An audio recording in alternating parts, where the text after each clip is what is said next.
afternoon or evening. I don't know what time you're watching this.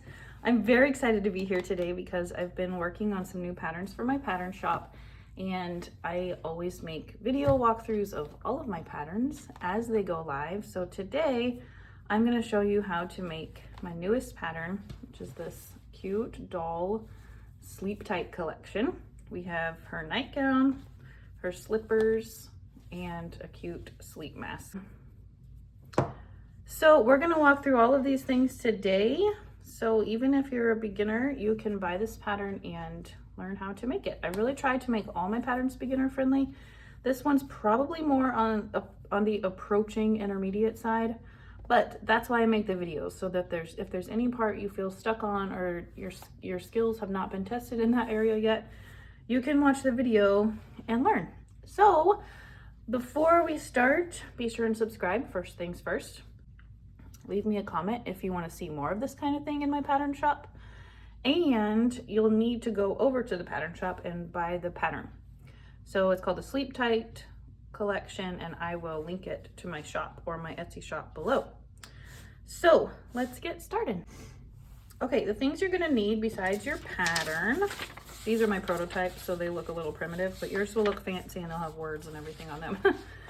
Besides your pattern is some cotton fabrics, any kind of woven fabric. This pattern is not intended for knits, which is stretchy fabrics, but if you want to try it with a knit, you probably could. But I designed it to be used with woven fabric. So you'll also need some optional trim. You can leave this off if you want to. Another option is to, instead of trim, use 3 buttons down the front here. On this one, I used a border fabric, which turned out kind of neat. Let's see, cotton scraps for the sleep mask. You need felt for the slippers. I like to use premium felt or wool felt, but the felt sheets at your craft store will work too. Also plenty of elastic. You need both 1/4 inch and 1/8 inch elastic. If all you have is 1/4 inch, that'll be fine too. You definitely need the 1/4 inch. And I think that's everything. I picked this really cute heart print since Valentine's Day is coming up. I thought I would go the heart route. I got this from Joann's. Let's see, it's called Magic Moon, in case you want to go buy the same fabric. Okay, so we need to cut 2 of our nightgown. If you're buying yardage, you need 1/2 yard. If you're buying fat quarters, you need 2 fat quarters for the nightgown. So I need to cut 2 on the fold. Your pattern, like I said, will have the proper notations on the pattern piece. The front and back of this project are both the same. And I was striving to create a pattern that's more beginner friendly than most. It doesn't have the fussy closures like snaps or Velcro that most doll clothes have. This is simply elasticated. Let me cut another one.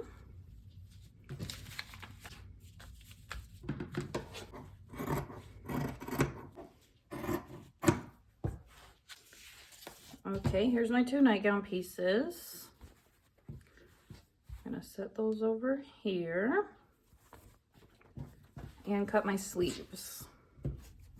I pre-washed my fabric and then I ironed it. But sometimes when you pre-wash cottons, if you're only buying a shorter length, it gets these permanent creases in it. It's so annoying. I'm gonna cut 2 at once.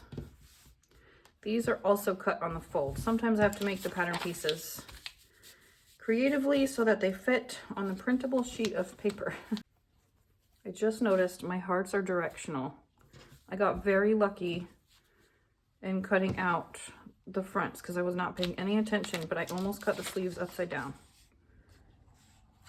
So I can't cut them both at once. I have to cut them separately so the hearts go the right way. It's funny too because I just did that yesterday when I was making a sample and I didn't have enough of the fabric to recut. So I was pretty annoyed with myself. There's my 2 sleeves cut. So when you open them out, they almost look like mini dresses in themselves. This messy string. Okay, that's all you need for the nightgown. Okay, so according to your instructions, the first thing we're going to do is sew the trim to the front. I have picked this pink trim. You want it to be about a 1/2 inch wide, give or take. This is probably more like 5/8 with the fringe, but you want it to be about 1/2 inch. So we're gonna cut 7.5 inches of this. And let's see. I already have a crease pressed in my front because from when I cut it. But if yours doesn't have that yet or still, then you need to go press one. So you have a center front line to guide you. You're basically going to fold this trim in half, but you see how the bottom of it bunches up? So we're gonna go put some small stitches in it. I'm gonna fold it in half this way and then a 45-degree angle from the inside edge to the decorative edge. We're gonna go stitch just like this. Okay, I'm sure it's probably hard to see this, but I just sewed a couple of stitches into the corner of my trim like this, so that when I open it, it formed itself into a U shape. So now I can just pin my trim to my nightgown front like so, and it gave me a natural pivot at the bottom.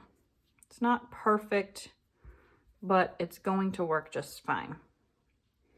So I'm going to pin both sides and I'm going to go sew it down. I'm going to start here, stitch down, pivot here, and stitch back up. All right, my trim is attached. It looks so cute. I like the boho look of this fringy stuff. Okay, so we're going to set that aside for now and work on the sleeves.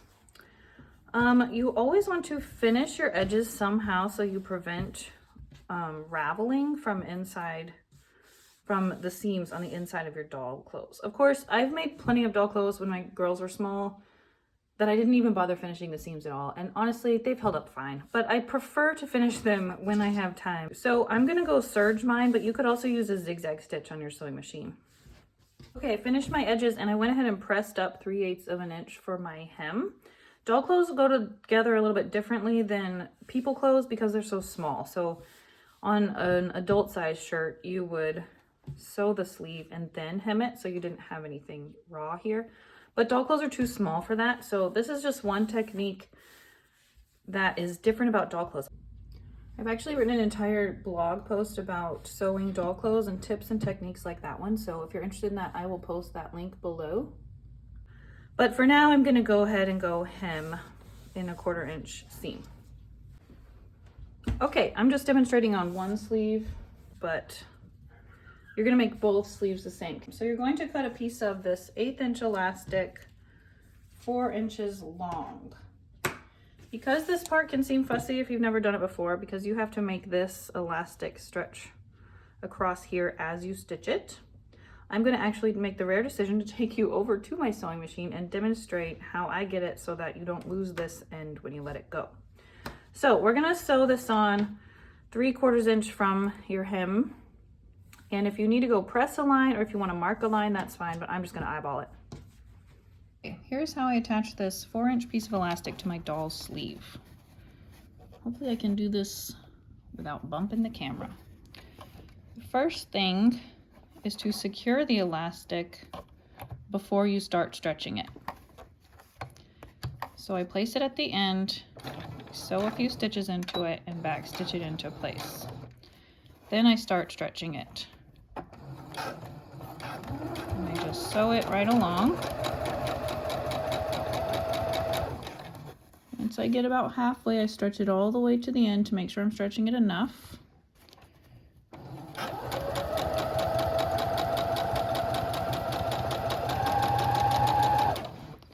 Then when I get closer to the end, you can see eventually you're going to have to let it go because your fingers can't fit under the presser foot. So I stab it with a pin. Keep holding it with my finger until I can no longer do so. And then my pin keeps it in place until the end and I can back stitch. Voila. This clear presser foot is something I just bought. I'm using my brother. This is a really inexpensive machine that I taught kids classes on, and it's been a dream. So if you're looking for a beginner machine, I will link you to this one. And I just bought this clear foot for it, and that's actually very helpful for small things because you can see. So I'll link to that too. Very handy. There you go. My sleeve is done. This is what each finished sleeve will look like when you stretch that elastic and stitch it down there. And unfortunately, I already filmed this part and then my video quit filming and I didn't realize it. So I'm not gonna do it over. I'm just gonna tell you what to do. So you're going to take your front nightgown piece and sew each sleeve onto one side of it, like so. So here's each sleeve. Then the other curved side of the sleeve gets sewn to the back nightgown piece. So you've sewn them into a tube like this. And then you're going to press all your seams in one direction. So I press all mine to the left. That is because when you form your elastic casing, you don't want your elastic, your safety pin with the elastic on it, to get stuck in these seams if they're turned the wrong direction. So I don't know if you've ever had that happen to you, but it's super annoying. So to avoid that, just press all the seams in the same direction, to the left if you're right-handed. And then of course, before that, you'll want to finish these seams with your serger or your zigzag stitch. So the next step then, before we finish the side seams, is to sew the casing for the elastic. So first I'm going to go finish this edge with my serger, and then I'm going to turn it under 5/8 of an inch. Okay, I pressed my casing. I wanted to show you this. This is my favorite seam gauge. You can see how worn out it is. It has like smudges and everything, but I just think it's the most handy tool for getting your seams correct. And so I'll link you to this in the notes. But I'm gonna go sew my casing in place, leaving a 1-inch gap in the back to insert my elastic. I'm gonna stitch it close to the raw edge. Okay, next we need our 1/4 inch elastic, and I'm gonna cut an 8.5 inch piece. I'm going to attach my safety pin to one end and thread it through the hole I left in the back. Since I pressed my seams all to the left, my safety pin glides right past them. Okay, make sure you don't pull it out. When I get to the end, I put a pin here to hold it so I can keep going without worrying about it. Okay, I've come out the other end. Remove my pin. Remove my safety pin. First, make sure you're not twisting. And then you're going to lap these ends and pin them. You might want to do another check to make sure you're not twisted anywhere. And then you're going to pull this out far enough. Ow, stab myself. Don't do that part. Far enough so you can get it under your sewing machine to stitch. I'm going to stitch back and forth my elastic a few times. Okay, all done. I'm going to go ahead and put that inside. Check to see if you didn't get it twisted. Sometimes it still happens even after all that checking. And I'm going to go finish sewing my gap closed. Next step, we only have 2 things left, the hem and the side seams. We're going to go ahead and sew this seam in one long seam from the sleeve hem to the bottom. So match them up nicely. And then you're going to, when you get to this sleeve seam, so I'm going to start here, stitch, stitch, stitch, and then stop here and pivot and go down the side. And then I will finish these edges with my serger or your zigzag or your pinking shears or whatever. Okay, I sewed both my side seams and finished the edges, and then I finished my bottom edge because the hem is our last step. So if you don't want to sew trim to your hem, obviously you're just going to turn it up 3/8 of an inch and hem it. But if you do want to sew your trim to the end, here is how you do it. A lot of people would just go ahead and hem it, and then, so you would have your hem and then they would add their trim underneath and just stitch it in place. But then you have 2 rows of stitching and that just doesn't look that pretty. So here's what you do instead. You're going to stitch your trim, start in the back.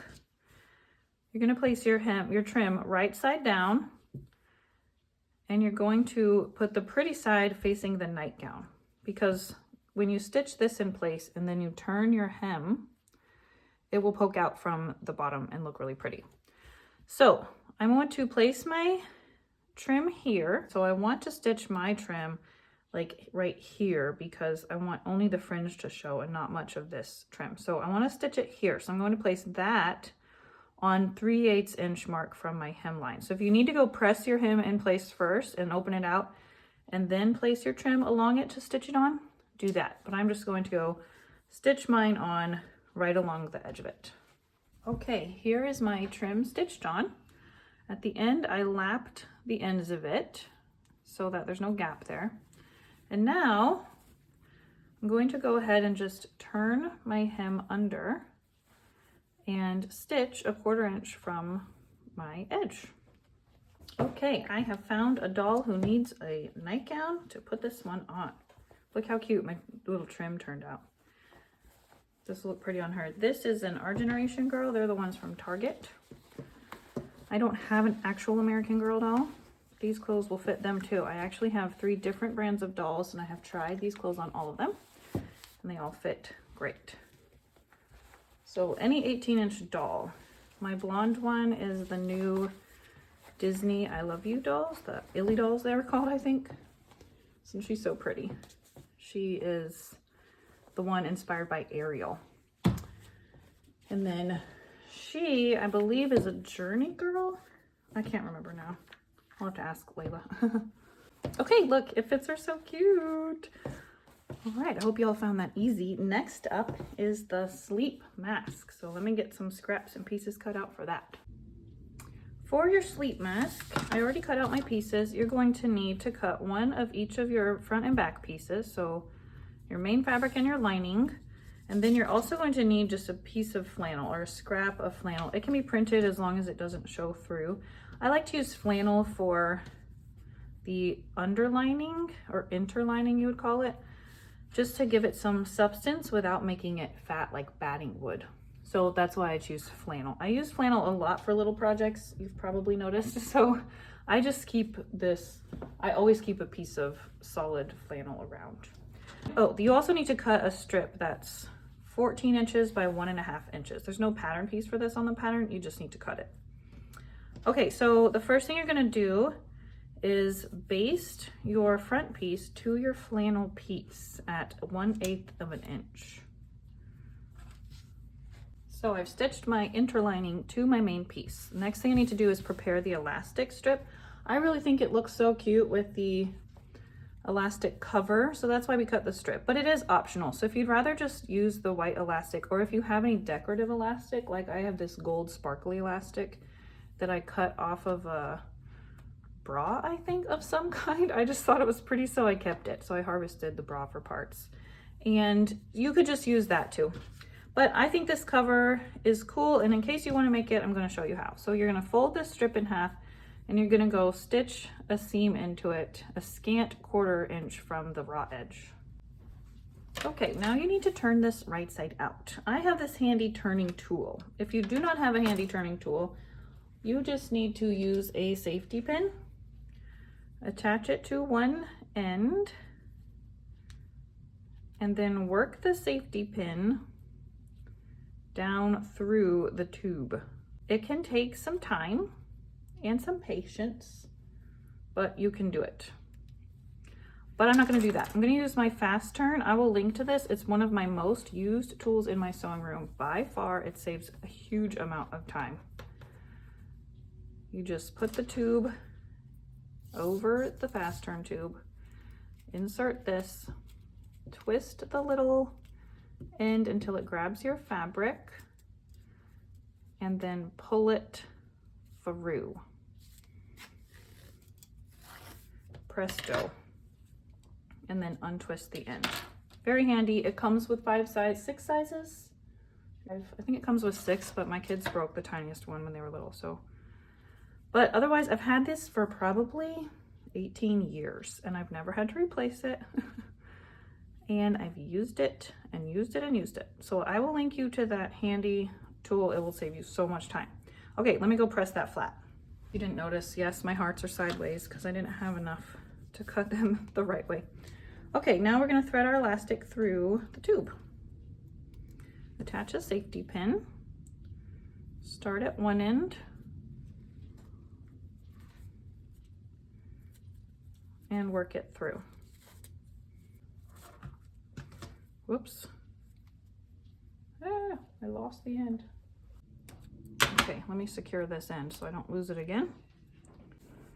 And then continue working it through. Okay, safety pin removed. Make sure it's not twisted. And I'm going to go stitch the ends in place. All right, I stitched across the ends to secure them, and here's my elastic strip. So now we're going to go stitch it to the sides of our sleep mask front. I did put markings on your pattern piece, but you probably don't need them. Make sure it's not twisted. And I'm going to go stitch the ends in place to my mask. Okay, we only have two steps left. So my elastic is in place. Now you can see that it's too bulky to really fit inside of the mask when I sew my other piece on. But since we have to leave a hole in the top for turning it right side out, I'm just going to make the elastic stick out of the hole. So I'm going to fit my lining piece on. It's the second time today I've stabbed myself. Fit it all the way around, match up the curves, make sure I don't get the elastic casing pinned up in there where a seam belongs. Match the edges, and we're going to stitch this in a 1/4 inch seam, but we're going to leave this opening at the top for turning. So I'm going to leave open between there and there. Be careful when you're sewing this seam. It can help to do a smaller seam allowance, like a 2, to get around the tight curves without making your seam bigger than it's supposed to be. So go slow and carefully. So I'll leave this open and sew around the rest. Okay, almost done. So whenever you have an inside curve like this, you need to snip it. Don't snip through your stitches. Make several small snips here. I'm going to slightly trim, not the elastic, but these other curves to reduce bulk. And then I'm going to go ahead and turn it right side out. I decided not to do the embroidery on this version, I forgot to mention, but the pattern does come with the instructions for the embroidery. Not instructions, it comes with the template on your pattern piece.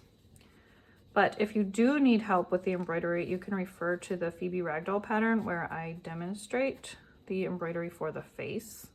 So if you're brand new to embroidery, that might help, but honestly, you should find a beginner embroidery tutorial because it's not really my strong suit. Okay, let me go press this real flat. All right, the last thing I need to do is sew my opening closed. I have this needle already threaded, so I'm just gonna use it.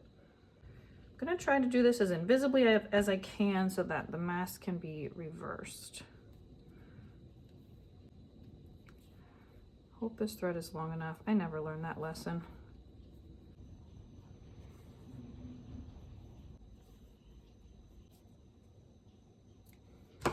Okay, let's put this on my doll. Oh, her pigtails might not work. Let's see. Oh, there we go. So cute. I should pull her pigtails out. There we go. She's adorable. Okay, last thing is the slippers. All right, you can see I am just cutting 2 of each in a folded in half piece of felt. This is wool felt. I really prefer wool felt or the premium felt, which you can get at Hobby Lobby because it's just a little bit nicer and thicker. Wool felt does not pill like the polyester felt square sheets do, but the regular felt will work fine too, and it's so inexpensive. So if that's what you have access to, just use that. I will put a link to this package of wool felt that I bought because I think it's been really handy just to have around for various little things. I made my beautiful Christmas stockings with wool felt, and I've had them since my kids were little. My kids are now teenagers and they have not pilled, not even a tiny bit. And that's probably the most annoying thing about making things with felt is the pilling. Okay, so I cut 2 of each. There is no right or left, they're both the same. The first thing we need to do, these are actually really simple. The first thing we need to do is sew a line of decorative stitching or a zigzag or just even a straight stitch around the inside curve of the slipper tops. This will prevent it from stretching out with use because felt does tend to get stretched out. It's not woven or anything, so that will prevent that from happening. Okay, I have chosen a stitch. I have practiced it. This is a stitch that sews 3 times over each stitch. So, oops, my machine's unthreaded. Okay, take 2. Try to pay attention to where my needle is falling. This is how you sew around these tight curves.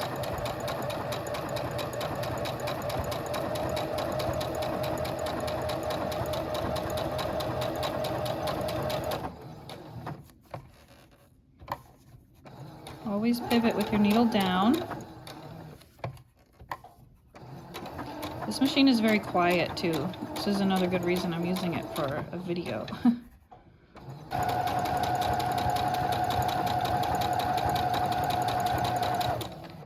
Okay, all the way to the end. If you use a decorative stitch, you'll want to practice on a scrap of a curved piece before you start, because you'll need to pivot at the right times, like in between flowers or whatever, if that makes sense. So next thing to do is fold this right sides together, and we're going to stitch this back seam in a 1/4 inch seam. Okay, so then you're going to trim that to 1/8 of an inch. Felt does not fray, so you don't have to worry that it's going to pull out. And then last part, you can see in your pattern piece you had tiny notches to cut out. Can't see them on mine, but they're there on yours. Forgot to cut them in here. And then there was one on the front too. It's just the half, it's marking the halfway point. I will demonstrate this part to you on my sewing machine because it can seem daunting, but it's gonna be fine, I promise. You're going to match up your little notches and place pins around your slipper. If you have long pins like mine, don't place them all the way in, just put them at the ends. So first I'm matching up my centers. Center back seam goes on the notch in the back. Then this will fit perfectly around the curve. Placing pins, matching my curves up all the way around.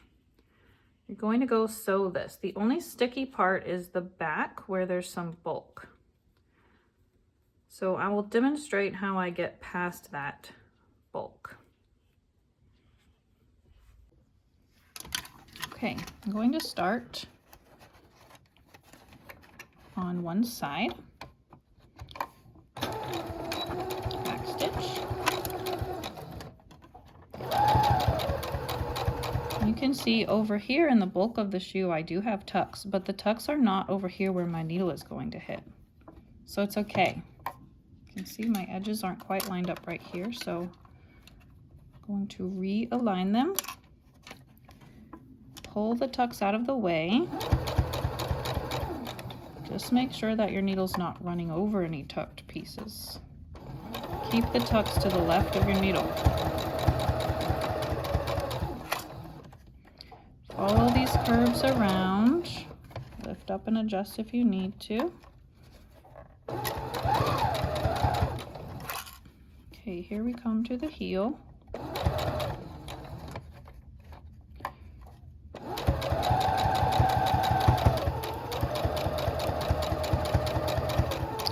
Okay, I need to lift up my needle and move that bulky fabric out of the way before I can keep sewing. Might need to do that one more time before you finish.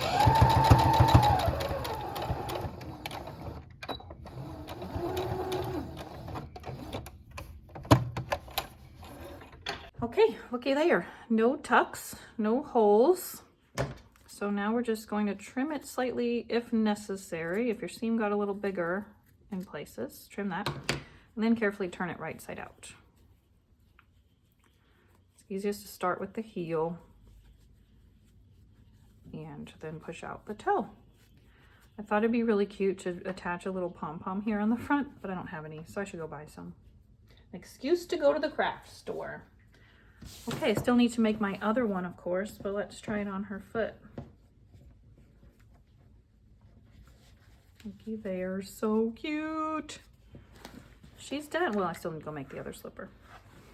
But there you have it. I hope you've enjoyed this project. If this is something you'd like to see more of, please let me know. I actually do have several plans for different doll outfits coming to my pattern shop in the next few months. So doll clothes are one of my absolute favorite things to make. They're very scrap friendly. They're a good gift for little girls. There's actually a little girl in my church who is American Girl doll obsessed, and so I'll probably gift some of these to her. I actually gifted my large doll sleeping bag to her, and her mom gave it to her for Christmas and was very excited about it. So all your doll needs now is a doll sleeping bag, which you can also find a pattern for in my shop and a video walkthrough. So I'll link to that pattern also. And if you have ideas for more doll clothes or things you'd like to see, please let me know in the comments right after you subscribe. Thanks for watching. Bye.